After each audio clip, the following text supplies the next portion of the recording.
Ibana nam, basi karibu tena na hii hapa ni episode ya 20 ya Merlin. Kama bado subscribe ili twende sambamba. Movie yetu inaanza na Merlin ikiwa katikati ya pori zito. Alikuwa na wachimbaji ambao wachimbaji hao walikuwa wamemfanya Merlin kwa kama vile mfanyakazi wao kwenda kukusanya kuni. Basi baada ya Merlin kwenda kukusanya kuni hizo, kipindi ambacho basi anarudi, kuni zile basi zilikuwa zinadondoka pale. Basi akaamua kuziweka chini ili angalau basi aweze kukusanya kuni nyingine. Lakini nyakati hizo aliweza kuona moja kati ya moshi uliokuwa unapanda katika upande wa pili wa Camelot, na moshi ule pale Merlin aliamua kufanya utundu tena wa kipekee kabisa. Aliamua kuweza kutumia ucheshi wake katika siku ya leo kubadilisha ule moshi na kuonekana kuwa farasi. Asa kipindi ambacho basi anajeuza ule moshi kwa farasi, hapo alikuwa anatabasamu, lakini baada ya muda kidogo alivyokuwa basi endelea na kazi, alifuatwa na mwanamke mmoja anaitwa Catherine. Huyu mwanamke sasa alikuwa na uoga usio kwa kawaida. Akamwambia Merlin, umeona uchawi uliokuwa umetendeka hapa? Umeona? Hujaona kitu hicho? Merlin anasema kwamba hajaona. Pale akasema kwamba anaenda kuombea mfalme, kuna uchawi uliokuwa unafanyika hapa katikati ya ile pori. Kisha hapo akakimbilia katika eneo la jumba la kifalme. Mfalme akaita kikao haraka, na hapo baada ya kuweza kuuliza kwa makini sana, huyu mwanamke aliweza kuadmiti pale na kusema kwamba ni kweli ameona lile tukio na anaamini kabisa kwamba pale kuna mchawi. Basi mfalme akaamua kuweza kutangaza kwamba anamtafuta mtu aliyekuwa na uwezo wa kutafuta wachawi, na mtu huyo ataweza kumkamata mchawi aliyekuwa anafanya ujinga katika lile eneo. Basi Gazi akarudi na Merlin katika chumba chake huko. Alimlaumu sana Merlin kwa upumbavu aliokuwa ameufanya. Merlin alikuwa hana la kusema katika siku ya leo. Alikubali kabisa kwamba katika siku hii ya leo amefanya upumbavu uliokuwa wa hali ya juu. Gazi hakuna jambo la kuweza basi kumfanya Merlin katika siku ya leo. Akaambia Merlin akaficha kitabu kile cha uchawi na kisha huyo Witchfinder asiwezi kukiona. Basi nyakati za usiku ulipokuwa umeingia, Witchfinder alianza kuingia katika jengo la Camelot, na hapo kipindi ambacho basi alivyokuwa anazama pale ndani, alikuwa ni mtu ambaye alikuwa si wa kawaida. Huyo mtu alikuwa anasema kwamba nilikuwa nategemewa kwamba nitafika hapa. Sasa hapo Morgana pamoja na Guinevere walikuwa kimtazama tena wakiwa juu kabisa. Sasa wakaanza kumuuliza pale Morgana kwamba lile keji ni keji la nini? Basi Morgana akajibu na kusema kwamba ni keji kwa ajili ya kumhifadhi mchawi atakayeenda kumkamata. Basi mfalme pamoja na Arthur wakiwa basi wanazidi kudiscuss katika ile jumba la kifalme. Arthur anajaribu kuweza kuuliza kwamba huyo Witchfinder anafika saa ngapi? Je, atasimama kwa ajili ya sheria za Camelot au la? Pale ajitokeza Aradian. Aradian huyu ndio huyo Witchfinder aliyekuwa na uwezo wa kumtafuta mchawi, yani mwenye nguvu kubwa sana. Watu wengi katika upande wa bongo kwa wanaitaga manyaunyau. Basi mtu huyu alikubaliana na mfalme, na katika nyakati za usiku alianza kazi yake. Mfalme alikuwa na mashaka makubwa sana. Basi bwana, siku iliyofuata asubuhi na mapema, Merlin pamoja na Gazi walikutwa na huyu mwamba anaitwa Aradian. Aradian alikuwa anasema kwamba anamkumbuka sana Gazi, ni mtu ambaye ni wa zamani sana na alikuwa anamfahamu katika kipindi hicho cha nyuma mpaka kwa hivi sasa. Sura yake bado haijabadilika. Kisha akamwambia Merlin, naomba tukutane katika ofisi yangu tuende basi kufanya mazungumzo. Kisha akaanza kumchukua mazungumzo pale Merlin na kumuuliza kwamba je, unaamini kwamba katika lile eneo lilokuepo pale, je, kulikuwa kuna mchawi au kulikuwa na mchawi? Merlin anasema kwamba mimi sijui kitu cha aina yoyote. Aradian akamwambia kwamba unamaanisha kwamba yule mwanamke alikuwa anaongea kitu ambacho cha uongo? Merlin anasema kwamba hapana. Kisha akamwambia kwamba je, uchawi ulifanyika pale au kufanyika? Merlin anasema kwamba uchawi ulifanyika. Je, unataka kusema kwamba huyu alifanya uchawi huyo ni wewe peke yako? Merlin akasita, lakini akasema kwamba hapana, sio mimi.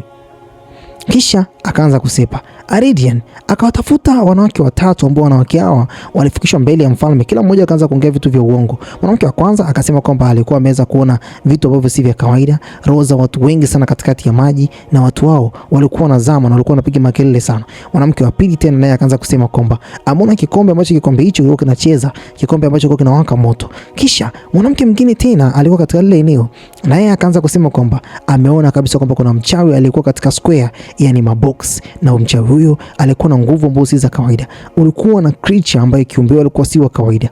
Basi Aradian akazidi kumtisha mfalme na kumfanya mfalme azidi kuwa na hofu kubwa sana. Pale Aradian akasema kwamba kuna mtu ambaye anafanya mambo yote haya, na mtu huyo yupo katika hichi chumba. Watu wote wakaanza kushangaa, huku Lady Morgana akaanza kuogopa kinoma kwa sababu naye pia ana uchawi. Kisha akamnyoshia mkono Merlin na kusema kwamba Merlin ndio mchawi katika ile eneo. Morgana aliyema tena kuoga. Arthur akaanza kusema kwamba Merlin sio mchawi, utakuwa umekosea, hauko serious wewe. Akasema kwamba Merlin ndio mchawi. Mfalme akatoa amri moja tu, Merlin akamatwe. Basi wakaenda katika chumba cha kwake Merlin pamoja na Gazi, wakaanza kutafuta uchawi katika lile eneo. Walitafuta vitu vingi sana katika kila kona, lakini mara ya mwisho kabisa wakutana kwamba kuna chuma ambayo basi ilikutwa katika lile eneo, na chuma hili kama vile bangili ya kichawi. Hasa nyakati hizo kipindi ambacho basi Radiant alianza kumuuliza kwamba hii amulet ni ya nani, basi bwana mkubwa Gazi akasema kwamba sio ya Merlin bali ni ya kwangu, naomba mimi hapa nikamatwe na Merlin abaki. Merlin akiwa gerezani huko anashangaa kwamba anatolewa na Gazi, akawa basi anaingizwa katika ile gereza. Alirudi katika nyumba yao huko akakuta kwamba nyumba ilikuwa imetapakazwa vitu tofauti tofauti chini ya ardhi, kama vile searching ilikuwa inafanyika katika lile eneo, ilikuwa basi ni kwa ajili yake. Kisha akapata maumivu makali sana, alihema kwa shida. Usiku ulipofika, Radiant alikaa pamoja na mfalme na kisha wakaanza kudiscuss kwamba inawezekanaje kwamba Gazi ndio mtu ambaye basi anameika kwamba ni mchawi, lakini Gazi alifanya mambo yote yale kwa ajili ya Merlin. Sasa Radiant anasema kwamba ameweza kuiteka hisia yako na pia hata umakini wako, ndio maana anafanya vitu ambavyo si vya kawaida. Arthur alijaribu kuweza kumtetea pale Gazi, lakini bado nafasi ilikuwa ni ndogo tu. Radiant alizidi kuinsist kwamba mtu huyo anapaswa kuadhibiwa. Asa mfalme akasema kwamba anapaswa aweze kukiri kwa kinywa chake mwenyewe kwamba yeye ni mchawi. Gazi katika chemba ambao basi alikuwa amevaziwa huko hivi, Radiant alifika pale na kisha akaanza basi kumfanyia mambo ambayo si mazuri hata kidogo. Alijaribu kuweza kumwagia maji na kisha akamwambia wale walinzi wamchukue ili basi aende kufanya naye mahojiano. Alifanya naye mahojiano kwa muda mrefu sana na kisha Gazi akasema kwamba yeye sio mchawi na wala husiki na uchawi ule. Alibisha na kubisha kila dakika, lakini bado mfalme alizidi kuinsist kwamba anapaswa aweze kutamka kwa kinywa chake kwamba yeye ni mchawi, kwa sababu asipotamka mtu huyu kwamba ni mchawi, basi Radiant hatolipwa pesa yoyote. Merlin azidi kupata maumivu makali, basi alimfuata Dragon na kisha akamwomba Dragon angalau basi aweze kumpa msaada. Katika siku ya leo, Dragon kwa maumivu makali sana alimtamkia Merlin maneno ambayo si ya kawaida kwamba hawezi kumsaidia katika kipindi hichi, na kisha akaamua kuondoka. Radiant alizidi kumtishia Gazi kila dakika, akizidi kumfanya Gazi aweze kukiri kile ambacho yeye mwenyewe binafsi hakukifanya. Kwanza Gazi akuwepo katika lile eneo ambalo basi Merlin alifanya ule uchawi, na kisha Radiant kwa kuwa alikuwa anahitaji pesa ile, basi akamwambia Gazi kuna kitu ambacho unatakiwa uweze kufanya. Usipokifanya kama ukijua kwamba Merlin pamoja na Lady Morgana wote kwa pamoja wataweza kufungwa na kuchomwa pamoja na wewe. Basi Gazi alipokuwa basi amelala, Morgana basi akaitwa na yeye basi aende kufanyiwa mahojiano. Basi pale bwana mkubwa Gazi akagundua kwamba inawezekana kwamba kweli Morgana pamoja na Merlin wote wataenda kuchomwa. Ila kuna kitu kimoja ambacho Gazi katika mahojiano alikiongea, ni kuhusu matibabu ambayo yeye mwenyewe binafsi alikuwa anamfanyiaga mwanamke huyu. Matibabu haya ni matibabu ya kuweza kumtibu kutokana na zile ndoto alizokuwa anaziota. Basi bwana mkubwa Radiant alianza kumhoji mwanamke huyu na kuanza kumuuliza kwa makini sana, je, Gazi amekuwa akikufanyia matibabu? Mwanamke huyu akajibu ndio, tena kwa wasiwasi mkubwa sana. Basi akamwambia basi nimeshaanza kumaliza mahojiano, lakini kipindi ambacho Morgana basi alipokuwa anatoka nje akamuuliza tena matibabu yao yalikuwa matibabu gani? Morgana akasema kwamba kutokana na zile ndoto. Akamjibu kwamba je, una uhakika kwamba matibabu yale basi alikuwa anakufanya wewe mwenyewe binafsi uzidi kupona? Mwanamke huyo akajibu ndio. Akamuuliza tena, je, kuanzia mwanzo ulivyokuwa basi unaota ndoto zile mpaka kwa hivi sasa, je, unadhani kwamba unazidi kuwa matatizo makubwa zaidi au la? Maskini ya Mungu, mtoto wa kike akasema kwamba matatizo yamekuwa yakizidi zaidi na ndoto zimekuwa nyingi zaidi. Irene akasema kwamba kama nilivyokuwa nawaza. Basi Morgana akatoka na kisha Radiant basi akamfuata tena huku hivi Gazi. Akamwambia kwamba watu wako bado watakufa, unapaswa uweze kutamka kinywa chako kwamba wewe ni mchawi. Gazi akajibu nini? Akaambiwa ndio, unapaswa uweze kutamka hivyo, la sivyo Merlin pamoja na Lady Morgana basi mpango wetu utakuwa ni ule ule, wataenda kufa. Gazi kwa kuwa alikuwa anamkubali sana Merlin, lakini kwa kuwa pia alikuwa anamkubali sana Lady Morgana, basi akaenda mbele ya mfalme na akakiri kwamba yeye ni mchawi, lakini ulikuwa ni uongo tu kwamba Gazi sio mchawi. Na kuanzia episode ya kwanza tulikuwa tumeweza kuona kwamba Gazi hakuwa mchawi. Basi Radiant kwa kuwa basi alikuwa ameweza kudhibitisha lile jambo, basi mfalme akawa basi amekiri kwa kinywa chake kwamba kwa kuwa Gazi ameweza kumsaliti, kwa kuwa Gazi ameweza kufanya matendo ambayo Camelot haiwezi kuruhusu, basi ameweza kuhakikisha kwamba mtu huyu ameweza kumsentence, yani ametoa amri ya yeye kwenda kuuawa mbele ya watu wa Camelot. Lakini kibaya zaidi ni kwamba Gazi anapaswa aweze kuchomwa kabisa. Radiant alitangaza kile kifo cha kwake Gazi kitenda kufanyika katika siku ijayo, lakini Gazi kipindi ambacho basi alipokuwa anatolewa, Merlin alikasirika sana na kisha akamfuata mfalme na kumwambia kwamba huyu mtu ni muongo. Basi hata alifanya chap chap na kisha akamwokoa Merlin pale, akamtoa mpaka nje. Melini basi alipokuwa basi anatolewa nje, Arthur alimpeleka katika chemba ambazo chemba hizi ni chemba za hizo magereza. Kisha akaambia kwamba anajaribu kuweza kuvunja sheria, naomba kuongea na Gazi kwanza kabla ya kufanya maamuzi yako ya kishenzi. Meli alipewa nafasi na kisha Gazi akamweleza Meli ni ukweli uliokuwa basi umejificha. Kumbe bana Gazi, kile kifaa kinaitwa amulet hakikuwa cha kwake, bali kilikuwa cha kwake mtu yule anayeitwa Aradian. Meli akamwambia kwa nini basi umeweza kukubali kwamba wewe ni mchawi? Melin akaambiwa na Gazi kwamba nimefanya haya yote kwa sababu yako wewe. Meli akasema kwamba upaswi kusema hivyo. Kisha akapata majibu kwamba Aradian ndiye aliamua basi kuweza kukiweka kile kifaa kule ndani ya chumba cha kwake Gazi. Na Gazi akamjibu kwamba sikuwahi kuweza kumiliki kile kifaa hata siku moja. Meli sasa anapata akili kwa nini kwamba Gazi hakusema yale maneno. Anajaribu kuweza kumuuliza kwa nini kumwambia mfalme pale pale kwamba sio cha kwako. Gazi anasema kwamba nimefanya kwa ajili yako. Meli alipata hasira sana.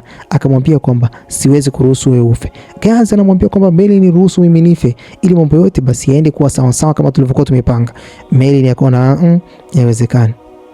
Usiku ulipofika basi kiengi kiliweza kuandaliwa na Meli inaweza kushuhudia kwamba kuni ziliweza kuandaliwa nyingi sana za kwake Gazi kwa ajili tu katika siku ya kesho aende kuuawa. Basi usiku ulikuwa mrefu sana kwake Gazi. Alifuata tena na Aradian. Aradian akamwambia kwamba unapaswa uweze kufahamu kitu kimoja.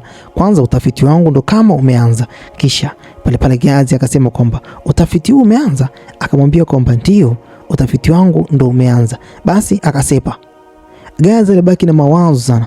Kumbe bana alimfuata Lady Morgana. Lady Morgana akiwa anatazama katika upande wa nje, atujui nini ambacho alikitazama katika lile eneo, na kisha akakutana macho kwa macho na bwana mkubwa, yani huyu Aradian. Mwanamke huyu anayeitwa Guinevere alimfuata Meli na kisha basi akaanza kudiscuss naye nini ambacho Meli anaweza kufanya katika siku ya leo, angalau Gazi katika siku ya kesho asiende kuoa. Basi wakaanza kuplani kwamba inawezekanaje mtu yule alifika katika hichi chumba na akaweza kuweka kile amulet, na mwisho wa siku ile amulet ikaenda kuonekana kwamba kile kifaa kilikuwa cha kwake Gazi, tena cha kichawi. Sasa hapo ndipo Guinevere basi akapata majibu kwamba inawezekana kwamba mtu yule kuna vitu ambavyo ameweza kuficha katika chumba chake. Meli alifika katika chumba cha kwake bwana mkubwa, yani Aradian, na kisha basi akaanza kutafuta kitu ambacho kilikuwa cha kichawi. Kipindi ambacho basi alivyokuwa anatafuta kukutana basi na moja kati ya safe, ambapo safe hii alifungua kupitia uchawi, akakutana na maua, ambapo maua haya yalikuwa ni maua ya siri, ambapo maua haya hakuna mtu yote yule basi aliyekuwa basi anayamiliki katika upande wa Camelot. Kisha akaamua kuweza kuchukua maua machache na hapo hapo akaanza kupiga kimbola mzee katika kila kona, akafunika kitanda vizuri, na kisha nyakati ambazo bwana mkubwa Aradian alivyokuwa basi anazama pale ndani, alianza kuhisi kwamba kuna kitu ambacho si sawa hapa ndani, na alikuta kwamba kile kikabati chake kilikuwa kimeweza kufunguliwa. Akakifunga, na baada ya kukifunga akaanza basi kuangalia katika upande wa madirisha kwamba inawezekana kwamba kuna mtu alikuwa amejificha pale. Akakuta kwamba hakuna mtu. Kumbe bana, kipindi ambacho alivyokuwa anatoka tu hivi, Meli alikuwa chini ya kochi. Aradian alikuwa ni jitu la miraba minne mzee, njemba imeenda juu kinoma noma. Basi Meli basi akapata vitabu, lakini pia akapata yale maua. Wakaanza kusachi katika vitabu vya kwake Gazi, angalau basi waweze kupata kile ambacho walichokuwa wanahisi kwamba inawezekana kwamba ni uchawi. Wakakutana na maua yale ambayo maua haya yanaitwa belladonna.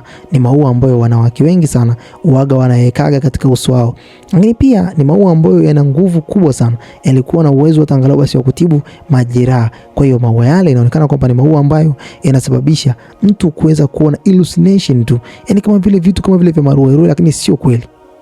Asa ndipo akapata majibu kwamba inawezekana kwamba huyu mtu anajaribu kuweza kutengeneza fake evidence. Kwa hiyo wale watu walikuwa wanajaribu kuweza kuongea pale mbele ya mfalme kwamba muona watu walikuwa ndani ya maji, wale watu walikuwa ni uongo wote wale. Kwa hiyo Meli pamoja na Guinevere waliamua kufika kwa mtu mmoja ambaye mtu huyu alikuwa anajua siri kuhusiana na urembo wa wanawake.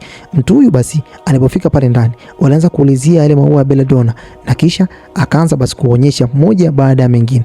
Kisha hapo basi wakaanza kumwambia kwamba inawezekana kwamba maua haya yalikuwa basi yametoka kwako. Kisha Meli akamwambia kwamba je wewe ndio ulikuwa umeweza kumuuzia yule mtu anaitwa Aradian? Basi mzee huyu akasema kwamba hapana kitu gani. Meli inazidi kumkazia mzee huyu, na mwisho wa siku mzee wa watu akatamka kwamba yule mtu anaitwa Aradian alikuja kwake na akamuuzia yale maua. Baada ya kumuuzia yale maua akasema kwamba hapaswi kumwambia mtu yote. Meli baada ya kumkazia kwa muda mrefu sana huyu mzee, basi mzee wa watu akaanza kupata maumivu baada ya kuweza kusikia kwamba Gazi katika siku ya kesho anauawa kwa sababu mojawapo ya fake evidence iliyokuwa imeweza kutolewa mbele ya mfalme. Kisha Guinevere pamoja na Merlin walimbembeleza mzee huyu angalau basi aende kutamka evidence, yani aende kutoa ushahidi mbele ya mfalme kwamba huyu mtu alikuja kwake na akamforce kuweza kumuuzia yale maua, na akamwambia kwamba kweli ataenda kumuua endapo basi atamwambia mtu yoyote. Aradian alikuwa sio mtu wa kawaida. Kisha Merlin akaplani mpango wa siri, akamwacha Guinevere akaenda basi kwenda kuongea na Arthur,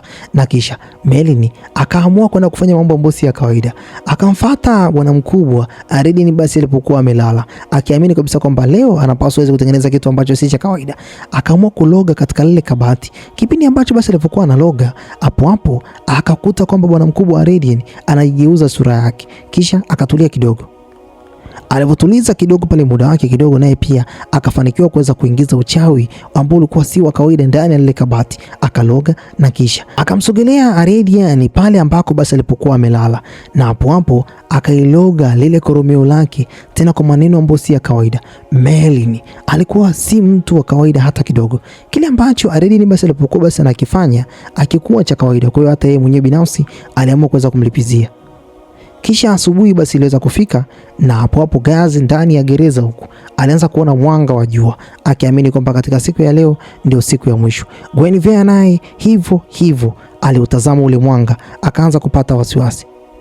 Aradian aliamka asubuhi na mapema, akanywa maji, na kisha kipindi ambacho basi alipokuwa anakunywa yale maji alijisikia kama vile yupo salama, na kisha alienda katika chemba ambayo bwana mkubwa Gazi alipokuwa basi amehifadhiwa. Siku ya leo ilikuwa ni jukumu lake kwenda kumchoma Gazi, akawaamuru wale askari waweze kumtoa. Merlin akarudi katika chumba kwa Guinevere, analalamika kwamba inakuaje mpaka kwa hivi sasa hakuna kitu chochote kile ambacho amekifanya na hawajaprove kwa watu kwamba Gazi alikuwa hana hatia. Basi Guinevere akamfuata Arthur, naye Merlin akawa anatoka mkuku. Ndio muda tayari umeshaanza kufika. Bwana mkubwa wa mfalme alikuwa pale mbele za watu wote, na kisha pale wakina Merlin na wenyewe pia wakajikuta kwamba wako katikati ya lile kundi. Gazi akaanza kutolea mkuku, lakini bwana mkubwa Arthur akasema kwamba muonyeshe heshima yake, mzee huyo ni mtu ambaye tunamjali sana. Merlin na Guinevere wakaenda kumuomba Arthur angalau basi Arthur aende kustopisha kile kitu. Arthur akistopisha hichi kitu, wanaweza kupata nyakati nzuri sana za kuweza kudiscuss kwa mara nyingine tena, kwa sababu tayari mfalme ameshatoa amri kwamba Gazi aweze kuuawa, na amri ya mfalme ni sheria.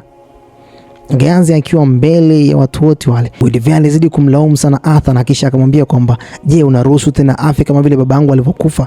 Uliruhusu jambo lile kipindi kile, na ninaongea na wewe sio kama vile mfanyakazi, bali naongea na wewe kama binadamu anayeongea na binadamu mwenzake. Hapo bwana mkubwa anaitwa Aradian alichukua moto, na nyakati hizo akaelekea katika upande ambao basi Gazi alikuwepo. Kisha Arthur akatoa amri kwamba moto ule usiweze kuchoma katika lile eneo. Kisha wakarudi tena katika mahakama. Huko sasa mfalme akaanza kupewa malalamiko kwamba Merlin aliweza kuona kitu ambacho si cha kawaida. Kwanza kabisa kuna watu walikuwa wanazidi kusema kwamba belladonna iliyokuwa basi imetumika ni dawa ambayo basi kuna wafanya watu waweze kuona maruerue, na yeye pia ni moja kati ya mtu ambaye anaona maruerue na wala sio mtu ambaye alikuwa anaona vitu ambavyo vya kweli. Basi akauliza wale wanawake kwamba je, mlipewa dawa yoyote kuweka kwenye macho? Wanawake wale wakasema kwamba ndio. Na huyu mzee wa watu akaulizwa tena, je, ulimuuzia mtu huyu belladonna? Naye akasema ndio, nilimuuzia. Kisha Merlin akawa amepata jibu la kwanza. Jibu la pili ni je, mtu huyu ana vitu gani katika chemba yake? Hivyo vitu vinawezekana kwamba ndio vitu ambavyo amekuwa akiwashikisha watu ambao si wa kweli na kuwaita kuwa ni wachawi. Kwa hiyo Gazi ni mtu ambaye ni sio mchawi. Basi huyo mzee anaitwa Aradian alijaribu kuweza kumfanya mfalme basi kama vile mtoto wake, na akaambia kwamba kijana huyu anakudanganya. Merlin akasema kwamba twende tukasache katika chumba chako, tutagundua kama wewe kweli ni mchawi au sio mchawi. Hata alikuwa upande wa Merlin, na kisha akasema kwamba kama Merlin anasema ukweli basi kila kitu kitakuwa sawa, na kama Merlin aseme ukweli basi naye pia atasuffer the consequence, yani naye pia ataingia katika mtanange kwenda kuchoma. Merlin alikuwa anajua kwamba nini ambacho alikuwa amekifanya. Basi wakafika katika nyumba ambayo mtu huyu alikuwa anaishi, yani chumba chake mwenyewe, lakini pia ana safe yake, yani kabati la siri, ambapo kabati hili lina vitu vyake vya siri huko ndani.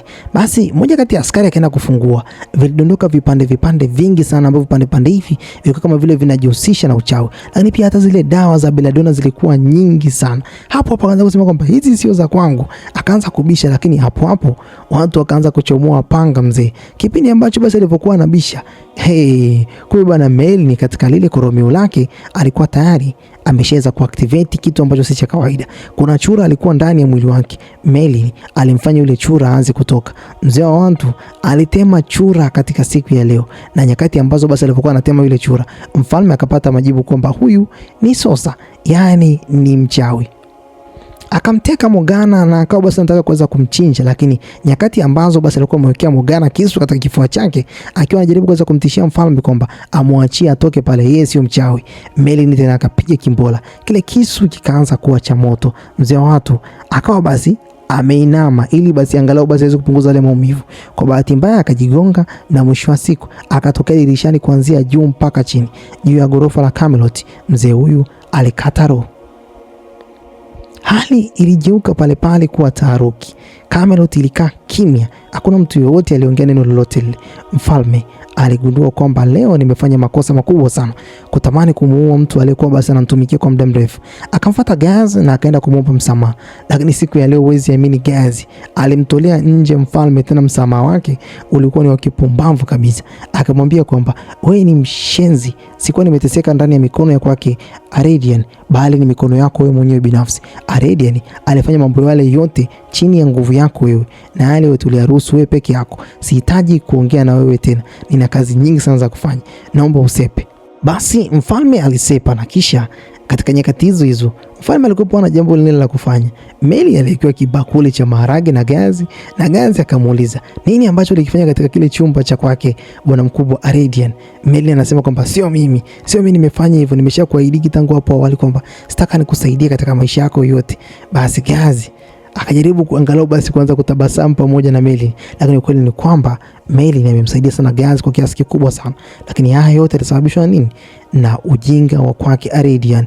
Alikuwa anajaribu kuweza kumtesa Gazi kupitia pesa ambazo alikuwa anategemea kwenda kulipwa na mfalme.